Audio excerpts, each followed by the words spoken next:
As previously mentioned, I've traveled to England in search of a classic British hunting shotgun at a reasonable price.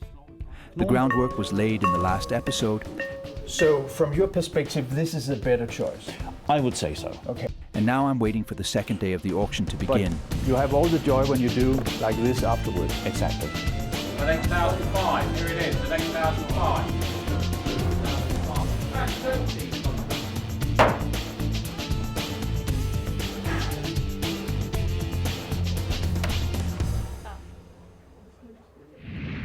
The main auction's second day have just begun.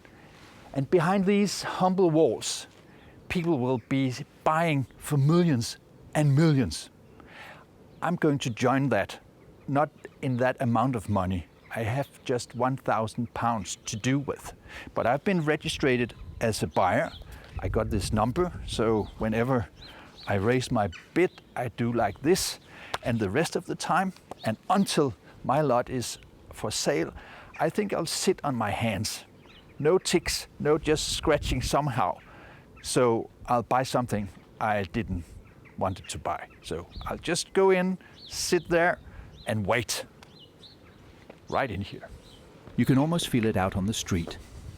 That buzzing anticipation radiating from the packed auction room in the final moments before the day's first lot goes under the hammer. The staff are getting into position, the first clients are being called, while the team on the online desk make their final checks. Right on cue, auctioneer Alistair Dixon takes the floor. Ladies and gentlemen, good morning and a very warm welcome to Holts and day 2 of our first auction of 2025. Before we start, the usual preamble, we are selling as per the terms and conditions as set out on our website and as printed in the catalogue. As Mr. Dixon sets the tone, radiating the poise and charm you might expect from a man in his role, we rewind to the previous day, when the focus was on the older, more historic items. That was the time to take a closer look at the fine guns now coming under the hammer on day 2. While the auction of the antique weapons are going on, we can look for some of the weapons that are going on auction tomorrow. That is the modern weapons.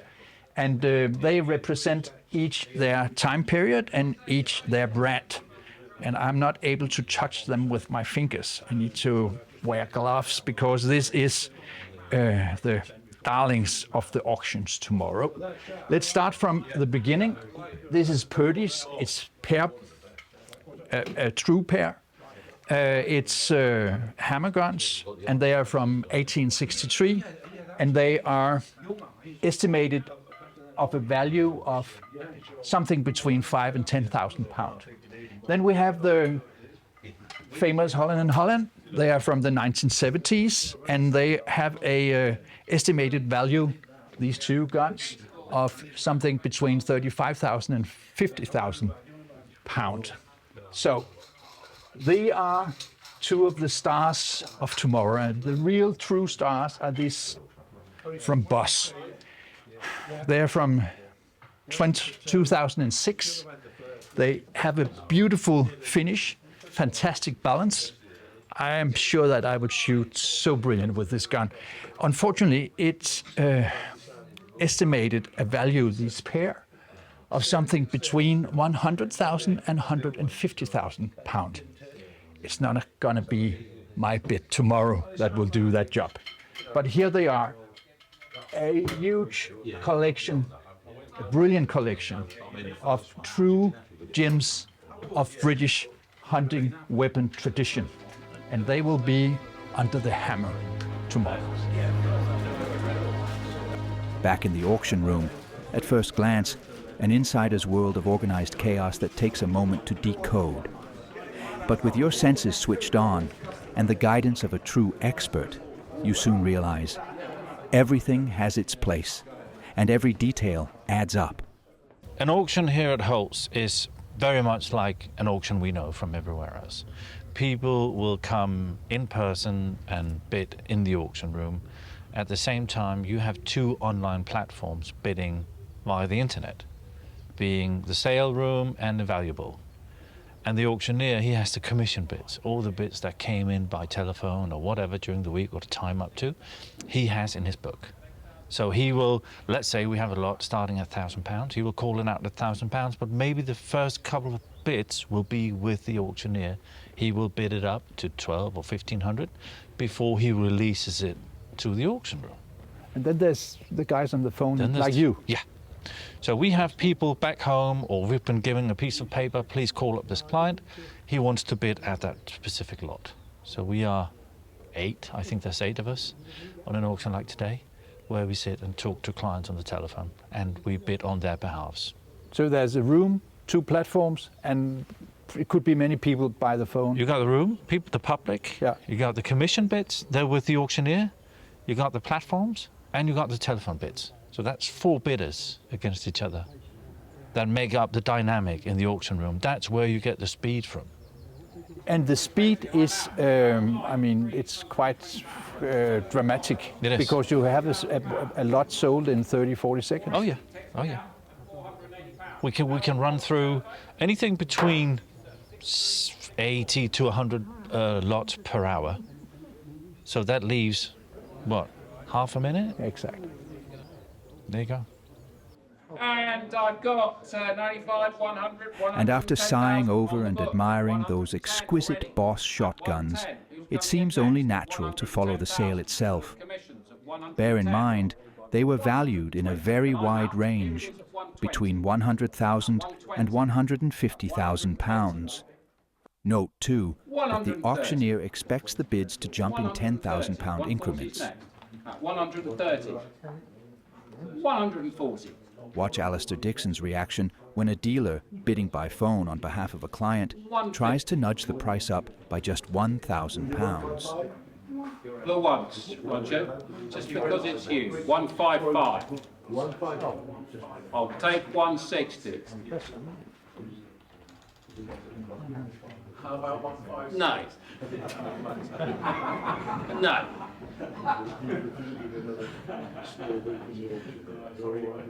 165 is next, right? 161 is his limit. It is 165 or nothing. 165 or nothing. Last chance. At £160,000. Robert's telephone. No, at £160,000.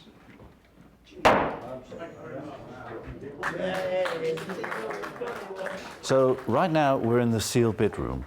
The sealed bid is the parallel auction to the main auction that we were looking at before. Right now it's surrounded by 4,500 guns in any category you can imagine. Not necessarily only the cheap stuff, because there's a lot of good stuff here, but anything from low price to about mid-level price. Rifles, shotguns, you name it. And how do you bid? In the sealed bid, you put down your bid, all in, the maximum you want to bid, and the day the auction stops, which in this case is the 10th of April, highest bidder wins. But you're not able to see the other person's bids, hence why it's called a sealed bid. Holts Auctioneers employs around a dozen staff, handling tens of thousands of firearms and related items each year. The vast majority are sold via so-called sealed bid auctions, a system devised by the boss himself, arguably born of necessity. The sealed bid is very simple. In fact, it was thankfully a clever idea of mine, I had to find a way to sell the lower value items, and because I was based in London, and in London there's some wealthy people, and they would come to my auction, and they would buy, you could tell with all their friends that if they put their hand up to bid on something worth £50, they would kind of look down and it's not really me, no.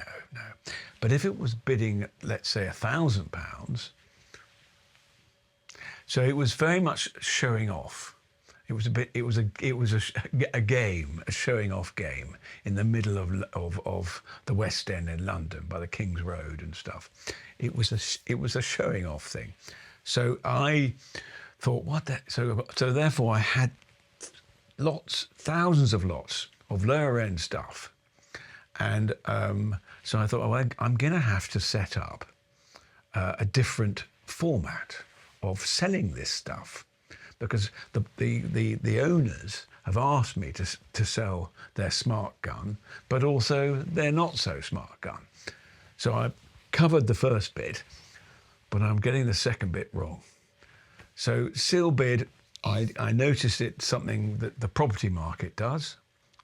So there may be 3 people wanting to buy a house, and how do you decide who gets it?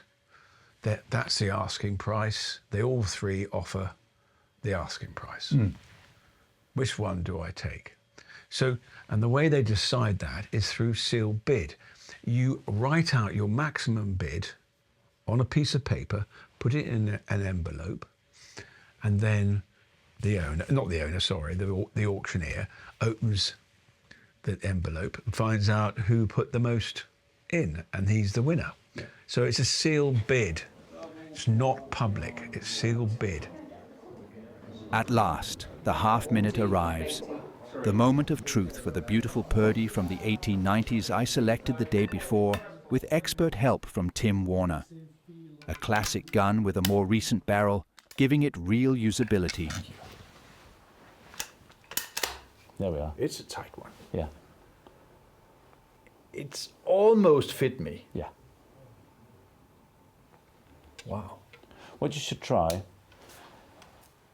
press the triggers, both, and then when you open it, just be careful with the angle.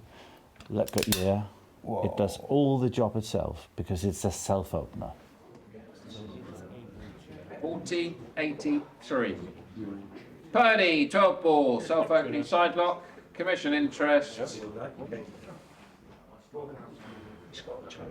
23, 24, 25, 2006. 2006, 27, 28, 29, and I'm out. 29, there it is, 29, 3,000. 3,000 here. £3,000. 3-1. 3-2. Takes the head. 3-2. Telephones are gone. 3,002. In the centre. 3,002. On the telephone. At 15. And here I was outbid by a self-proclaimed poor farmer from the neighborhood, who it seems is doing rather better with his crops than I am. Still, spring is around the corner, and maybe the harvest of new potatoes will improve my fortunes next time. Somebody could get that idea, feeling, brilliant thinking of buying a shotgun on the auction, pay in the office, put it in the car, and then drive from here to France, to Germany, and back home to Denmark. Yeah. Is that a way to go? Well, that's more or less the definition of gun running. Is it? Yeah, which is very illegal. Yeah. Well, basically, the gun wouldn't be handed out to you because you don't have a permission to have that gun in this country. You would need an export license from the UK, and you would need an import license to Denmark. If you were to drive it through, you would need transit permits to go through the Netherlands, Germany, and all of that. So it's not something that you just do. We've set up a system that it takes some time, but it works. So we combine the guns from this auction and the main auction, make one consignment, and then it all arrives in Copenhagen where we do the customs work. We have to fly guns in. We could sail them as well, but it takes too long time. So we fly them in, and then we clear everything, and we do the paperwork and the customs clearance. And it's so complicated nowadays that you actually need experts like you for doing that. Well, you need me to do the license work, and you need someone to do the customs clearance work. You can do it yourself if you have some kind of experience with it, but and a lot of time. a lot of time, exactly. Okay, I leave it to you. Well, thank you. That's fine. Let's end with the boss himself, once called upon to explain to the late Queen Elizabeth why a sealed bid exceeded all expectations. There was that one chap who I put an estimate of £30 to £50.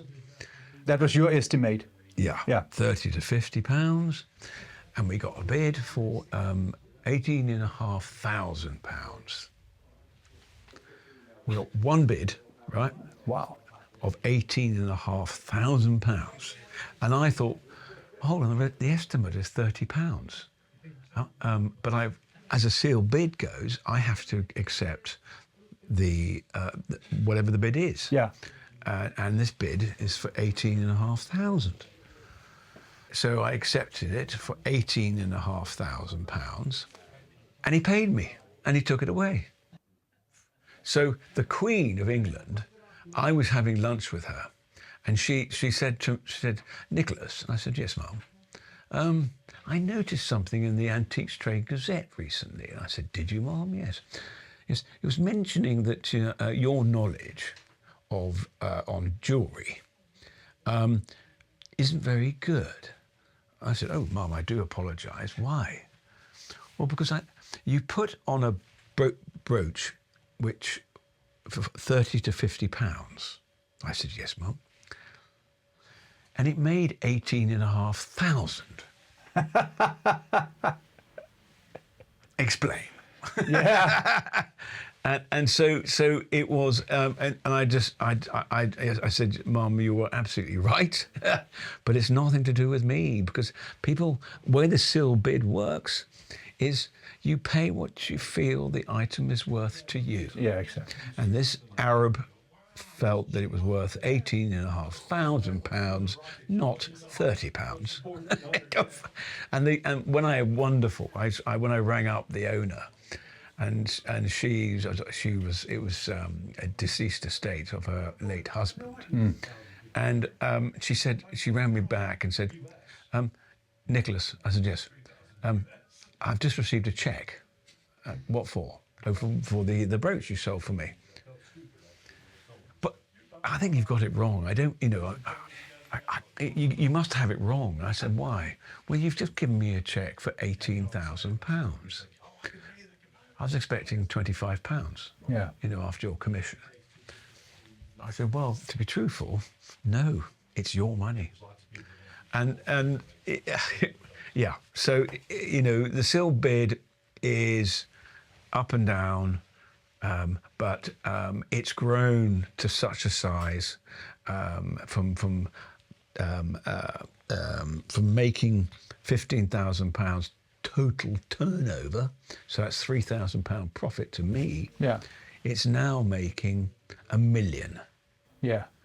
And that's 3 or 4 times a year. So it's making £3 million a year. So turnover. I mean, Yes, I understand. I don't mean profits. No. And so it's a great, and people love it. They love it. So anyway, that's the seal bid.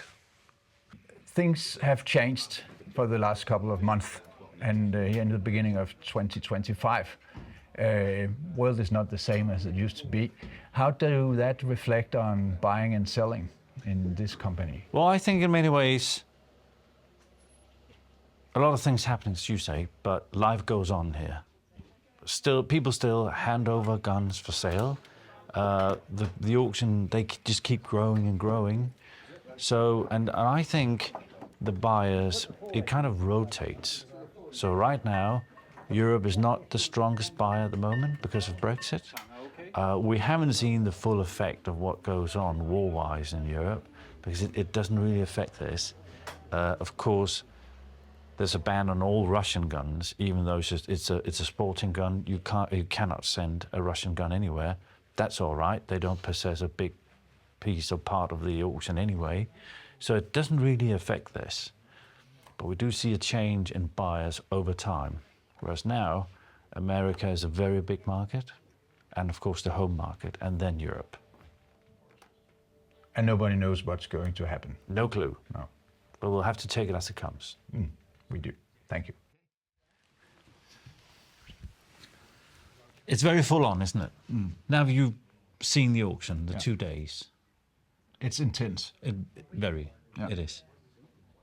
But that's the thrill of it, isn't it? I think so. Yeah. But you are a little bit bombshelled. when the auctioneer, he lets down the hammer the last time and goes, that concludes the March sale. Boom. You're like, oh, okay. Okay, and what was the turnover? Have you got the figure? For what I know now, the turnover is £1.55 million. So that's all-time high, actually. It's better than Christmas. And it was all-time high. And the auction isn't finished yet. Exactly. Because we're still, well, the after sale, the bid now, the buy it now. Yeah. So by that time, the end figure will probably be well over 2 million. We'll see. Yeah. We'll see. How many of the lots was sold? I don't know. You don't know? I don't know. I knew. Okay. Well, I haven't been given the figure yet, but if you know, then I've come on. heard them. Share. So, but tell me, a good auction, what is the percent of the auction? Well, the first run through, if you like. Yeah. That's what we've been through right now. Today, yeah. If we go 88, 89%, then it's very good. Then, because by the time we're through the rest of the auctions, we'll end up at 98, 97 now. 98. So if you're over 90, it's very impressive. so 94, Then I would have a hard time believing you, but I would believe you. that's the number I Really? heard. Yeah. Wow. Okay. That's pretty good, isn't it? That's very good. Yeah. And the prices seems to be pretty high Yeah. Yeah. compared to the estimates. Yeah, or you could say the estimates are low, but they're not, because the estimates are always the same. You have to explain that. Well, over time, the estimates change very little over time. Like And it's that. not like we've had a lot of guns in this sale that normally isn't in the sale. Well, bar the pair of Boss 24s. Yeah. We always have a lot of vintage London guns. We always have Berettas, Brownings, and all of that. So the variety or the composition of the sale is more or less the same, more or less. So it's the demand. So it's growing, It is. Yeah, it is. but isn't it lovely? Absolutely. And we spoke about these unsecure times we're living in. That was not the feeling these 2 days. People are buying. People are buying, very strong bidding. Yeah, yeah. That was great. How was your auction? Did you get what you wanted? I never do. Well, so what I want is the bits that I carry, or the commission bits that I, take with me from home, or people contact me here.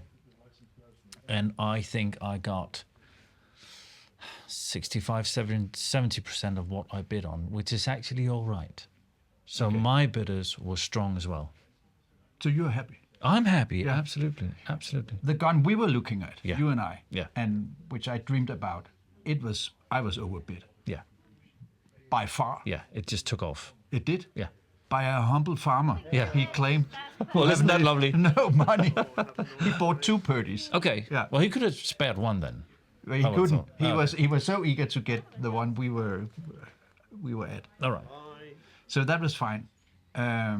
But, well, maybe I should gain some more money. Well, if you find a little pot with gold somewhere and be back in July, there's another chance. But there is actually another chance. There's another Yeah, chance. there's another chance. Okay. All right. The seal bid. Seal bid. 4,500 guns ends on the 10th of April. Yeah. And I'm sure we can find something in here we can use. Yeah, that could be. Yeah. But the dream is to have one of these London guns. They're in here as well. We're gonna look. Maybe into this not one. maybe not a best gun, but I'm sure we can find something. We'll take a look at that, and then we decide whether it's that way or the next time. Yeah. Thank you. It was a pleasure. Pleasure was all mine. Thank you for coming. Pleasure.